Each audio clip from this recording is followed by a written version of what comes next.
Ama ng magkapatid na sina Ann Curtis at Jasmine Curtis na si James E. Curtis Smith pumanaw na. Ngayong umaga ng Miyerkules January 7 ay isang malungkot na balita nga ang ibinahagi ng actress at TV host na si Ann Curtis sa publiko. Sa pamamagitan ng kanyang official Instagram account ay ibinahagi nito ang biglaang pagpanaw ng kanilang ama ng kapatid na si Jasmine na si James E. Curtis Smith.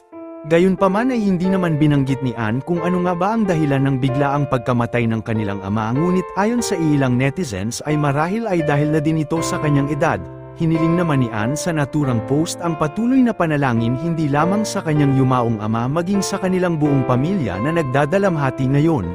Agad namang umani ng napakaraming heartwarming messages at pakikiramay mula sa publiko at malalapit na kaibigan ni Ann ang kanyang naturang post. Iilan nga sa mga nagpaabot ng kanilang mensahe ang It's Showtime host at marami pang iba. Samantala, kalakip naman ang Instagram post ni Ann patungkol sa pagpanaw ng ama ay narito ang kanyang naging buong caption, aniya. It is with profound sadness that we announce the unexpected yet peaceful passing of our father, James E. Curtis Smith, a true patriarch in every sense.